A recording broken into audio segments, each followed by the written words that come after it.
Good afternoon, MPC. Welcome sa ating ikatlong press conference for this day. MPC, let us all welcome newly designated Presidential Spokesperson, Attorney Salvador Panelo. Good afternoon, sir. Good afternoon. Question na, MPC? As I was saying earlier, this is more of not a news briefing, but a courtesy appearance to all of you as a sign of respect and friendship to everybody.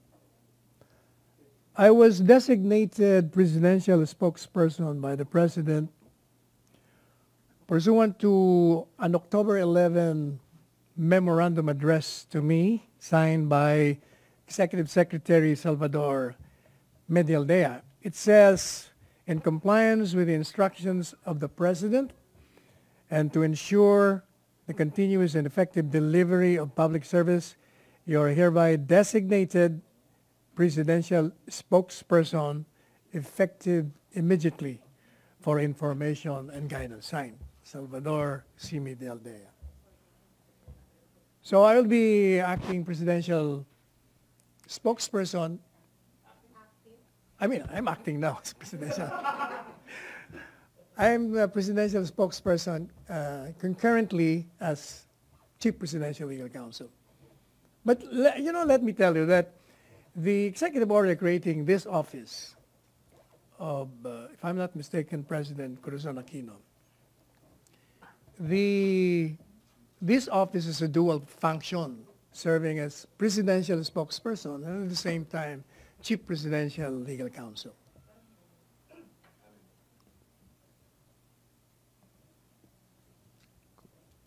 So that's it. Question, MPC. Okay, Maricel, please. Hi, sir. Good afternoon. Sir, may we know the details, like when did the President talk to you about being the presidential spokesperson, and what's his guidance, sir? But no, I remember that was stated in the cabinet meeting. He was asking Secretary Roque at the time if he has resigned because, according to the papers, he has. And so the President said, I've already asked Sal to take over. That was during the cabinet meeting. And then when we were in Bali, today is October 12, right? Yes, sir.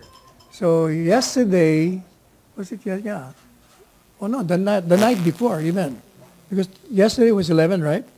The day before, when the President arrived there, and before we had this, actually not even dinner because all of us had already taken dinner, Secretary Bongo told me that I would be presidential spokesperson and concurrently the chief presidential legal counsel. So that was it. You accepted immediately, sir, the offer? No, actually I was waiting for a written memorandum and my staff sent me one. Mm-hmm. So does it mean that Secretary Roque has already resigned from post? I as a really don't know. I have spokesperson? no personal knowledge on that. Mm. What I know is when I was asking him sometime, he really wants to be a senator. That's what I know. Thank you, sir. Okay, thank you, Maricel. Question, MPC. Joseph? So, sir, as early as October 10, no? Yeah, evening of October 10. Okay, so sinabihan na po kayo ni SAP. Yes. Alright, so sir, both offices, yung spokesperson and press secretary. Chief Presidential Legal Hindi, Counsel. sir, yung press secretary. Wala pa because the office of the press secretary has not yet been created. It has to be created by an executive order. Okay, sir, practice na tayo, start na tayo, sir. Bilang spokesperson, sir, any word on the replacements or the possible replacements once those cabinet secretaries file their COCs? Kasi kagabi, kinonfirm na niya si Sap Bongo. Any other cabinet members, sir, who are confirmed as of now to run for the 2019 elections? From what I know, Cabinet Secretary Ibasco is running for governor. Who else? Secretary Francis Tolentino is running for senator. Who? I don't know if he's running. I haven't heard. I think, yeah, Tesda. Yeah, he's running. Who else? Castriones, I also, and Secretary DFA, Alan Cayetano is also running. Well, according to him, he was running. I really don't know. But I'll support him if he runs. I told him. Will the President support him, sir? Hindi ba palagi niya nang ini-endorse yun noon? Sa mga gathering, sinasabi niya, Senator Roque. So, sir, may mga replacements na po itong Ang alam ko lang na replacement si Secretary Alan. I understand Teddy Boy Locsin is already accepted from what I gather from the news. But some of the more crucial positions, CABSEC, SAP? Wala pa akong balita niya. But I suppose the President has some names already in his mind. Yun naman na, sir. Okay. Thank you, Joseph, MPC. Celerina muna, Maricel. So regarding your office, will there be any reorganization? Which office it is? As sa presidential spokesperson's office, like meron ba kayong tatanggalin or may idadagdag? I think I will maintain the same team. I don't know yet the setup. I told the team to give me a summary of who are the members of the team, what are they doing, what is the protocol during the briefing. I might introduce some changes. Such as? Like, for instance, I feel like before I make a news briefing, I want to talk to heads of the departments and offices, sensitive ones, so that I will know exactly what they want to share to the public, any concern or issue that is vital. Sir, what's the feedback regarding this draft executive order regarding the creation of OPS, Office of the Press Secretary? Was there any commitment from the President na he will already sign the EO? No, I don't know anything about that yet. I haven't talked with the President regarding that. Maricel? Sir, just a clarification on your appointment, because I understand the President mentioned that this is for temporary basis only. What does he mean by that? I don't know. Most likely. I also don't know. As far as I know, I've just been designated and I'm doing my job now. Designated as a spokesperson, but has he talked about you about the Office of the Press Secretary? Maybe that's what he meant when he said temporary. I know. I haven't talked to him regarding that. Sir, just about the appointment of Faeldon, will you confirm this, sir, na inappoint daw siya nakapalit ni General De La Rosa as Bucor Chief? Hindi ko pa narinig yan. Oh. I haven't heard of that. Because I'm wondering if he already accepted the offer, because I understand there were reports before that he also has plans of running for governor. No, I have no... As of now, but I'll check on that. Okay, I'll thank let you, sir. know immediately. Okay, MPC. Rose, UNTV.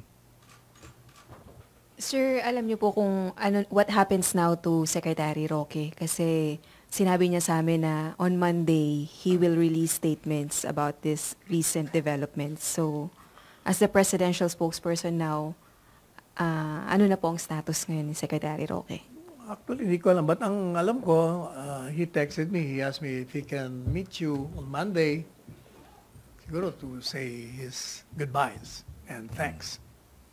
So he will be here on Monday. Together with you, sir? Yes.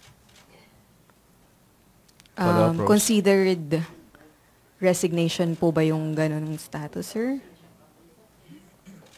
I really don't know eh. Di ba sabi ni Presidente sa arrival niya that he will be talking to Secretary Roque. Siguro let's wait for that. Would you know, sir, kung nagkaroon din ba ng somehow din some misunderstanding or between President and Secretary Roque? As far as I know, wala. So hindi din naman po masama ang loob ni President kay Secretary Roque dahil sa mga nabanggit niya na magre-resign siya. I didn't notice any body language that will point to that. Do you think the President's still willing to give a post for Secretary Roque if he decides not to run? That's for the President. You have to ask the President. Okay, thank you, sir. Thank you, Rose. Secretary from Ina Andalong, what happens to the office of the presidential spokesman once office of the press secretary is formally established? Does that mean that eventually you'll give up the spokesman title and he will be referred to as press secretary? Or dalawa bang magkaibang posisyon yon? No, I don't know about that because I have not seen the draft of the executive order creating the press secretary. I have to see that. Hindi ko pa alam kung ano exactly yon. Thank you, Secretary. Jopel? Sir, clarification lang po. Doon po sa sinabi niyo, sir, na Secretary Roque texted you. And does it mean, sir, na accepted niya na yung nangyari? I suppose, in fact, he wanted to introduce me to you. But I already called the news briefing. Darating na lang siya. Follow up, Jopel. Sir, do you have any information na mag-uusap daw po sila SAPGO at si Secretary Roque? No, hindi ko alam. I watched the arrival statement. Sabi ni Presidente, he will be talking to Secretary Roque.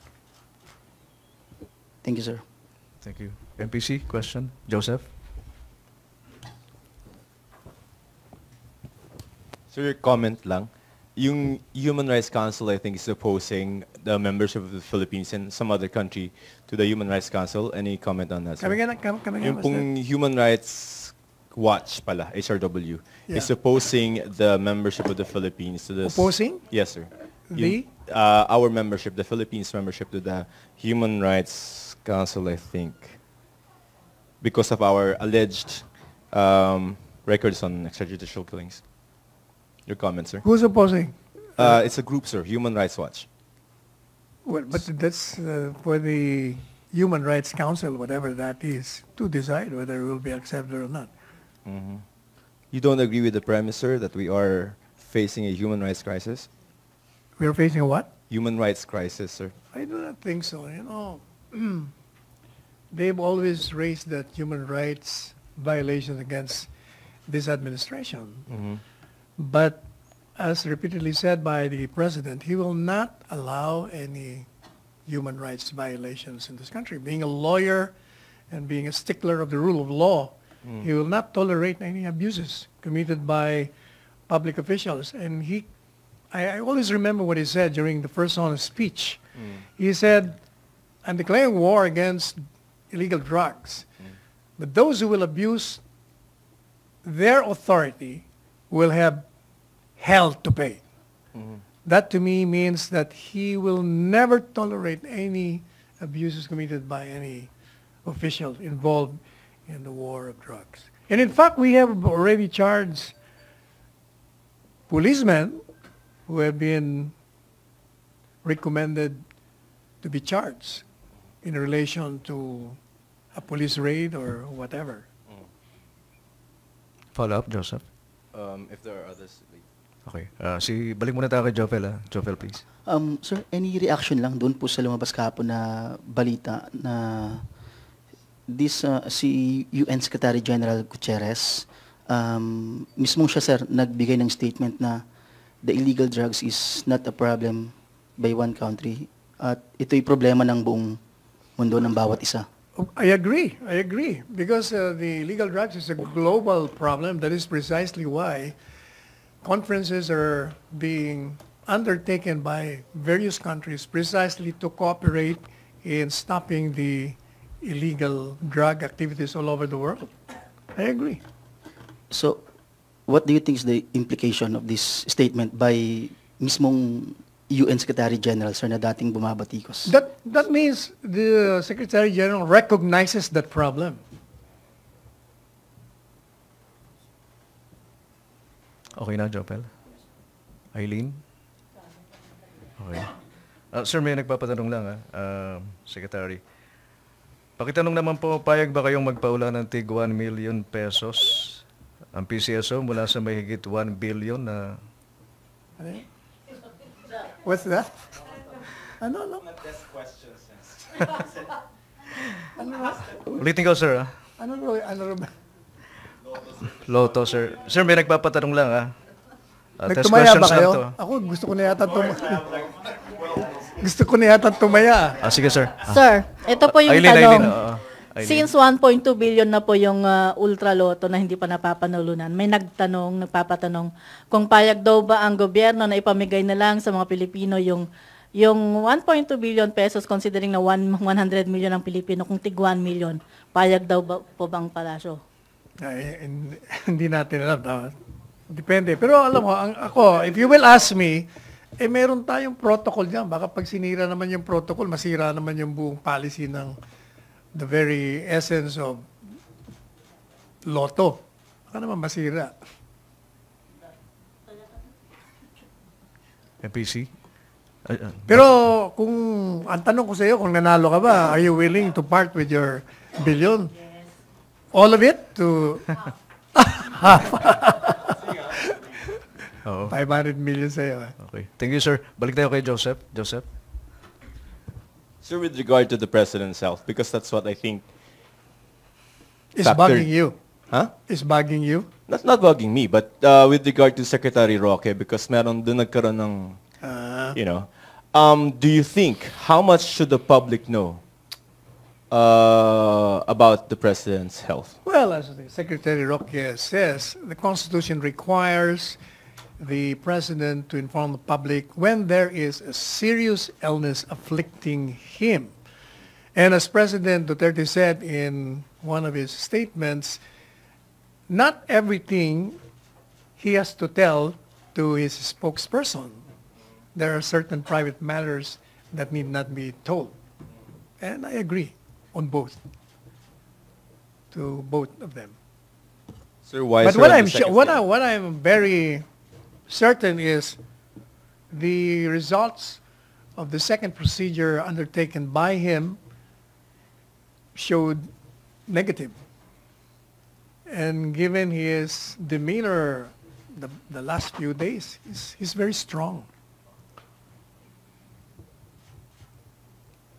Sir, would you ask if the how much access do you have to the President? How much what? Access, sir.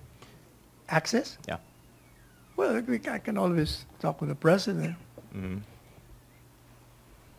Meaning, sir, if there are sensitive information, do you think the President will be comfortable sharing it with you? If there are certain That needs to be publicized. Yes, if there are certain issues that need to be clarified, I can ask the President. Thank you, sir. Okay na, Joseph. From Piga, Raniada, how does Malacanang define serious illness? Well, medically, it will be the doctors who will decide on whether or not an illness is serious. Not the politician, not me, not even the President. It will be the doctors who will have to decide whether that is serious or not. I guess when you say it's serious, it's life-threatening. That would be, I think, the nearest definition to a serious illness when the patient is threatened with the loss of mortality. I don't think the President is malayo siya doon. Thank you. MPC, parang matipid yata tayo sa question ngayon. si Lorena. Ba't wala si Ina? Sa Davao pa. Sir, there was a statement before by Justice Carpio that withdrawing from ICC would weaken our stance if ever China invades Scarborough Shoal and put up military establishments there. Kasi there's this new provision daw in the Rome Statute saying about, wait lang sir, ano yung provision? I forgot.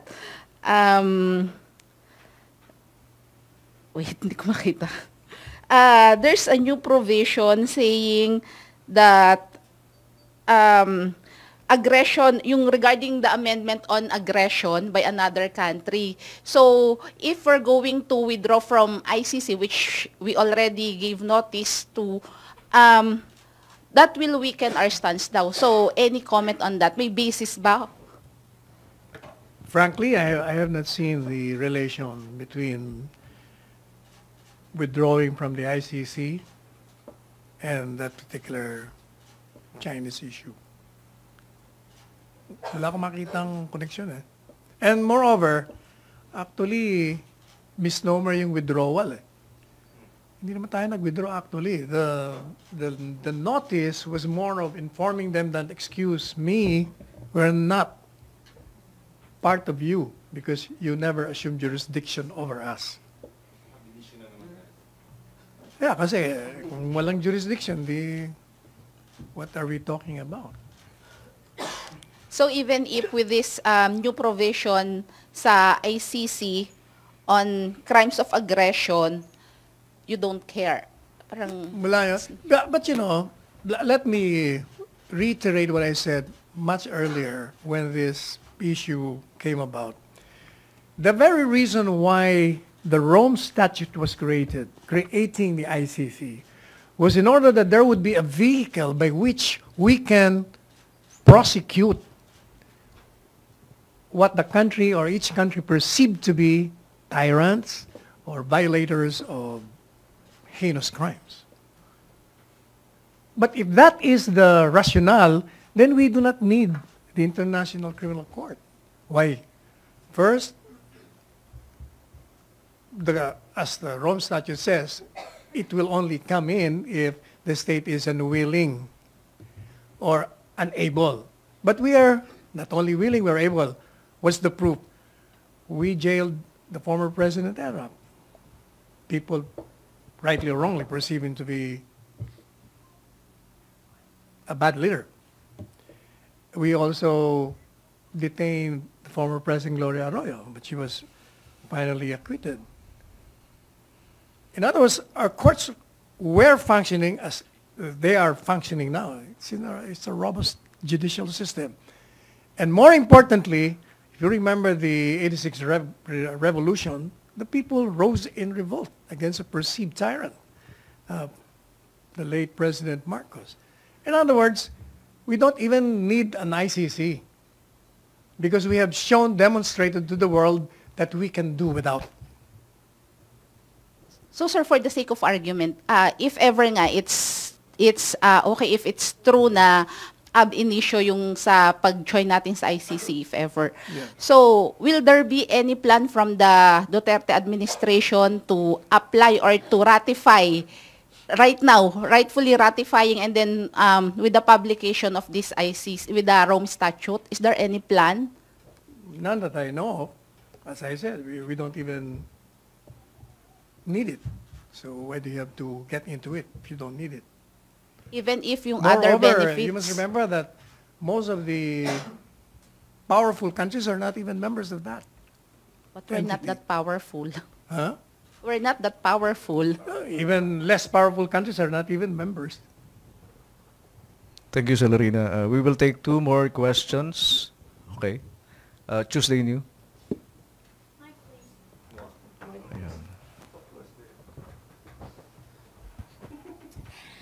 Hi, sir. Sir, may plano ang DILG na mag-submit sa COMELEC ng listahan ng mga narco-politician. Ang layunin daw nito ay para mapigilan o ma-disqualify itong mga ito na mag-file ng kanilang COC o mga nag-file na ng COC dahil nga sangkot sila sa illegal drugs. Pwede bang gawin ng COMELEC yun agad-agad na disqualify sila? Mayroon bang impact yung gagawin ng DILG? Well, that's the call of the Commission on Elections, if it feels that it can disqualify. I was watching the interview of the spokesperson earlier in one television interview. I think with Karen, kanina. Parang he was saying that they have the authority to disqualify daw. Although, more on, sinasabi niya na pag walang capability to pursue a national campaign. Hindi dun sa whether drugs or not. Kasi baka magka-problema din sila doon, no? I mean, as a lawyer now, I'm talking as a lawyer, you cannot just disqualify on the basis of suspicion. Baka magka-problema kayo doon. So, kailangan mo na, sir, may official complaint o reklamo laban doon sa mga nakalista. Definitely, because that is due process. Okay, thank you. Okay, one last. Okay, we will take 2 more questions. Joyce. After Joyce, George. Sir, what is your view about dun sa draft constitution ng House of Representatives putting back Vice President Denny Robredo in the line of succession? What is your view on presidential succession in general, sir? But you know, these amendments to the Constitution are all subject to the ratification of the people. Even the draft submitted by the commission created by the President is not the final draft, because there are many groups who are submitting drafts, proposed amendments to the Constitution, and they will be submitting that to Congress. And I'm sure Congress will collate them. Like even our office has its own draft. Attorney Chris here can tell you that he's been working on it, and Attorney Darren. We have our own draft of what we want in the new Constitution included. So depende lahat yan eh. Hindi pa naman final yan. They will be deliberating, anong maganda. But if you will ask me, I mean, personal, kasi, di ba, merong nagsasabi na merong Constitutional Commission, meron din silang gusto. O di mag-submit kayo sa tao ng as many drafts as you want. There are 2 drafts. You submit it. Which one do you like? This one or that one? O kung sino manalo, di yun ang gawin natin Constitution. Okay. But then again, but you know, again, as a lawyer and as a student of history, I think i-educate muna natin yung ating mga voters. Kasi lumalabas sa survey, 80+% ang hindi nakakaintindi kung anong Constitution. Siguro education muna. Pero sir, personally, do you believe na dapat po ba pagdating sa presidential succession, it should be the Vice President? Should replace the President? Or dapat pa Senate President? Sa akin, it doesn't matter who basta meron. What is important to my mind is that there should be a line of succession, regardless of who these people are. There should be.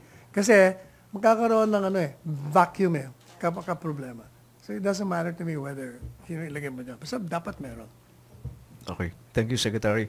O baka meron pa. Sige. Okay pa sa inyo. George, I'm up siguro to 7 p.m. We air at 6:30, so thank you. Hi, sir. Good afternoon.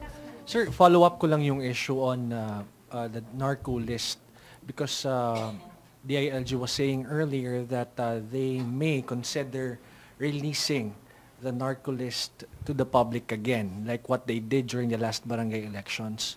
But of course, your critics would say that it's a shame campaign. And the ILG also mentioned that the President approved the release of the narco list in the barangay level. So if the DILG will ask Malacanang once again to do it, you think the President will allow it kung hindi i-disqualify ng COMELEC yung mga allegedly involved sa illegal drugs? As I said earlier, yung disqualification, baka malabo yun kasi baka it might violate the due process clause of the Constitution. Now, with respect naman dun sa releasing the list, alam mo, ang problema kasi, the DILG has also responsibility to the citizens of this country to tell them exactly kung ano yung findings nila. Ito yung aming findings. Ito, nasa listahan ito. Ito ang alam namin ng mga involved. So, you cannot also blame them. In the same way, when the President released the list of those names, he was in fact implementing the duty imposed to him by the Constitution. the people have the right to information. And since the president, as president, had all the resources in the world to have access to information, he felt that it was his duty to let the people know.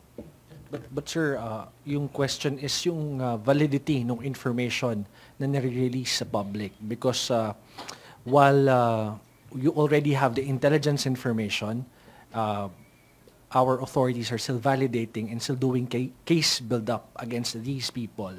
And once their name are already out, even if they are innocent, they're already judged by the public. So how will you react to that, sir? Well, the law provides remedies for that. They can always resort to remedies. They can retain lawyers to protect their, what they feel to be rights being violated.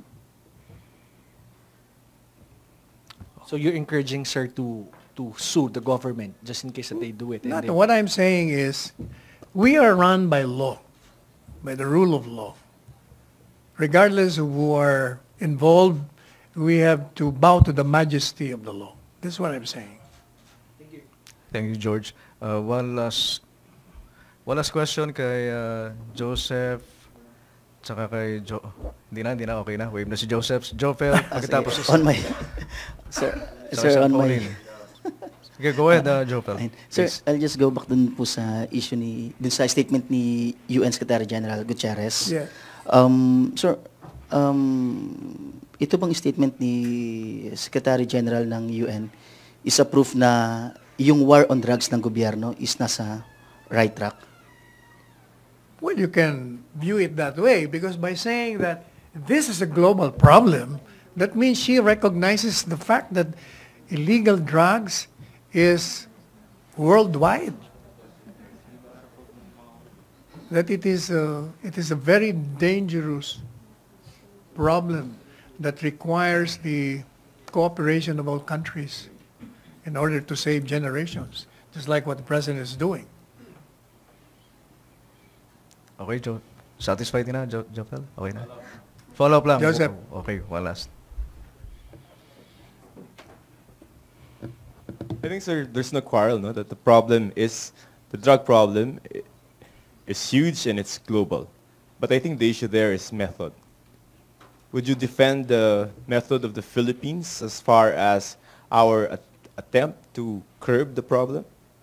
I think, as I stated once, I said, the method being enforced in this country is a forceful legal method. And if there are any deaths arising from police operations against drug traffickers, it only means that those involved are resisting arrest and are using violence. You must remember that those involved in drugs will never allow themselves to be arrested and detained. That's why most of them, if not all of them, have arms. They will fight to the finish. And again, I will again repeat what I said before, that most of the drug killings result from members of the syndicate killing each other. You must remember that there was 1 million surrenderies. And a lot of them have been pointing to members of the syndicates. Siyempre, necessarily, those who are being pointed to or at will have to secure themselves. And the resort would be to silence. Kaya yun ang nangyari. Yun namang isa-silence mo, I don't think they will just, wait for them to be shot at. Siyempre, they will have to fight back. Kaya maraming patayan. And this happened, if I may refresh your memory, even before the president assumed the presidency. During the campaign pa lang, ang dami nang nagkakapatayan. Okay na. Sir, habulan lang natin to. May nagpapatanong lang, Secretary. Ano ang fearless forecast sa senatorial race? Kampante ba na mananalo o pasok lahat yung mga kandidato ng Pangulo? I think so, considering the overwhelming popularity of the president. I think the people who support him will support the candidates that he will endorse. And that's logical and understandable. Okay. Salamat, sir. Okay na, MPC? Pwede na tayo mag-happy weekend. Happy weekend, sir. Weekend. Thank you, MPC. Back to main studios of Radyo Pilipinas and PTV.